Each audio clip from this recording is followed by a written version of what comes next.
भगवान विष्णु का भ्रम और लक्ष्मी माता की लीला। प्राचीन काल में एक समय ऐसा आया जब भगवान विष्णु को अपनी महानता पर गर्व हो गया। वे यह मानने लगे कि वे ही सृष्टि के पालन करता है और उनके बिना कुछ भी संभव नहीं है। वे संसार के कर्ता धर्ता है और सभी जीव उन्हीं के अधीन हैं। भगवान विष्णु का यह विचार सुनकर देवी लक्ष्मी चिंतित हो गई। वे जानती थी कि भगवान विष्णु परम ज्ञानी है, लेकिन जब स्वयं भगवान भी माया के प्रभाव को भूल सकते हैं तो मनुष्य इस संसार के मोह में कितनी आसानी से फंस सकता है। इसलिए उन्होंने भगवान विष्णु को इस सत्य का अनुभव कराने की योजना बनाई। लक्ष्मी माता ने भगवान विष्णु को भ्रमित करने की लीला रची। एक दिन देवी लक्ष्मी भगवान विष्णु के पास गई और उनसे कहा, हे प्रभु, आइए हम पृथ्वी पर घूमने चलते हैं और देखेंगे कि संसार में क्या चल रहा है। भगवान विष्णु ने सहर्ष स्वीकार किया और दोनों धरती पर भ्रमण के लिए निकले।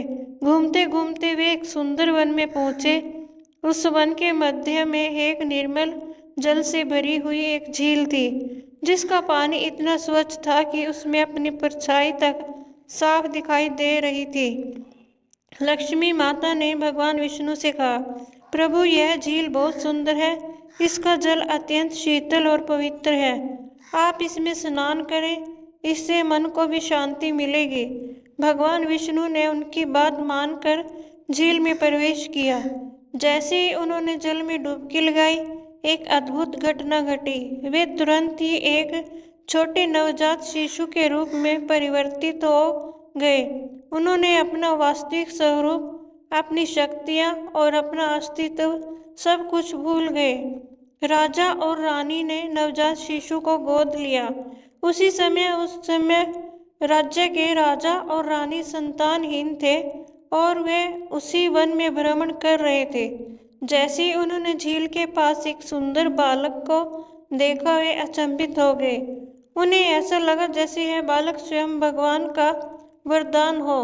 उन्होंने उसे उठाया और पुत्र की तरह उसका पालन पोषण करने लगे। भगवान विष्णु, जो अब एक सामान्य बालक बन चुके थे, राजमहल में बड़े होने लगे। उन्हें यह स्मरण नहीं था कि वे स्वयं भगवान विष्णु हैं। वे एक साधारण मानव की तरह शिक्षा प्राप्त करने लगे, युद्ध कला सीखी और बड़ा होने पर उनका विवाह भी हुआ। वे सांसारिक जीवन में पूरी तरह से रम गए और वे अपने परिवार का पालन पोषण करने लगे। लक्ष्मी माता का पुनः प्रकट होना। कुछ वर्षों बाद जब भगवान विष्णु पूरी तरह से सांसारिक जीवन में लीन हो गए, तब लक्ष्मी माता एक साध्वी के वेश में उनके महल में आई। उन्होंने राजा को कुछ प्रश्न पूछे। राजन, क्या यह संसार सदा रहने वाला है? राजा ने उत्तर दिया, नहीं, यह संसार नश्वर है, लेकिन मैं अपने परिवार, अपनी प्रजा और अपने कर्तव्य के कारण इसमें बंधा हुआ हूँ। साध्वी ने मुस्कुराते हुए कहा, यदि यह संसार नश्वर है तो आप इससे इतना मोह क्यों रखते हैं? राजा यह सुनकर चिंतित हो गए। वे सोचने लगे कि यह साध्वी कौन है जो इतनी गूढ़ बातें कर रही है। तभी साध्वी ने उन्हें जल में अपना प्रतिबिंब देखने को कहा। जब राजा ने जल में अपना चेहरा देखा तो अचानक उन्हें स्मरण हो आया कि वे स्वयं भगवान विष्णु हैं।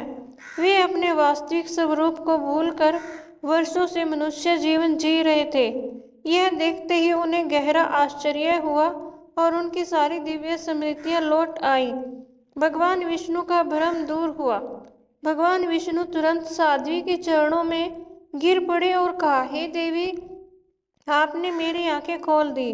मैं भूल गया था कि यह संसार माया का जाल है और मैं स्वयं उसमें उलझ गया था।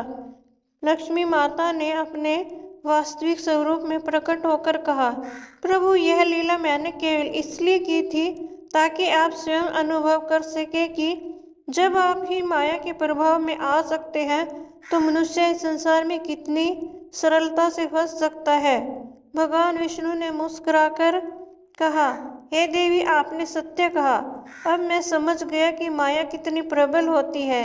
इसके बाद भगवान विष्णु ने अपनी दिव्य शक्ति से अपना वास्तविक स्वरूप धारण किया और लक्ष्मी माता के साथ वैकुंठ लौट गए। इस कथा से हमें यह सीख मिलती है। नंबर 1, माया का प्रभाव अत्यंत शक्तिशाली होता है। यहाँ तक कि स्वयं भगवान भी यदि माया में प्रवेश करें तो वे भी संसार के बंधनों में फंस सकते हैं। नंबर 2, संसार नश्वर है। हमें यह समझना चाहिए कि यह संसार क्षण भंगुर है और हमें अपने कर्तव्य के साथ साथ आत्मज्ञान प्राप्त करने का भी प्रयास करना चाहिए। नंबर 3, आत्मबोध से ही मुक्ति संभव है। जब तक हम स्वयं यह अनुभव नहीं करेंगे कि संसार मोह माया का जाल है, तब तक हम इससे मुक्त नहीं हो सकते।